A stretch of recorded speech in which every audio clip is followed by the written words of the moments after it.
নির্বাচন নিয়ে সরকারের বক্তব্য অস্পষ্ট, হতাশাজনক বললেন মির্জা ফখরুল ইসলাম আলমগীর। নির্বাচন নিয়ে অন্তর্বর্তী সরকারের প্রধান উপদেষ্টা যে সময়ের কথা বলেছেন তা বিএনপির কাছে যৌক্তিক মনে হয়নি। একথা জানিয়ে বিএনপির মহাসচিব মির্জা ফখরুল ইসলাম আলমগীর বলেছেন, আমরা আশা করেছিলাম প্রধান উপদেষ্টা রোডম্যাপ দেবেন, কিন্তু তিনি তা দেননি।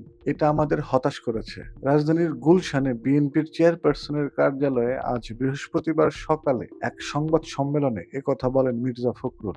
সংবাদ সম্মেলনে নির্বাচন নিয়ে বিএনপির মহাসচিব আরো বলেন, নির্বাচন কমিশন গঠন হয়ে গেছে, কিন্তু নির্বাচন অনুষ্ঠানের কোনো প্রস্তুতি দেখছি না।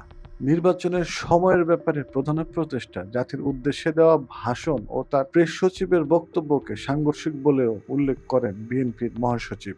তিনি বলেন, তাদের বক্তব্য কোনটা সঠিক আমরা বুঝতে পারছি না। বিএনপির স্থায়ী কমিটি মনে করে ডক্টর মোহাম্মদ ইউনূসের ভাষণে নির্বাচন সংক্রান্ত বক্তব্য অস্পষ্ট। তার বক্তব্যে নির্বাচনের একটি সম্ভাব্য সময়ের কথা বলা হলেও নির্বাচনের রোডম্যাপ সম্পর্কে তেমন সুনির্দিষ্ট বক্তব্য রাখা হয়নি। স্থায়ী কমিটির সভা থেকে এও বলা হয়েছে, ডক্টর মোহাম্মদ ইউনূস নির্বাচনের সম্ভাব্য সময়সীমা 2025 সালের শেষ অথবা 2026 সালের প্রথম অংশে অনুষ্ঠানের কথা বলেন, যা একেবারেই অস্পষ্ট এবং সুনির্দিষ্ট কোনো সময়ের উল্লেখ নেই। অথচ তার প্রেস সচিব বলেন যে 2026 সালের জুন মাসের মধ্যে নির্বাচন অনুষ্ঠিত হবে, যা পরস্পর বিরোধী।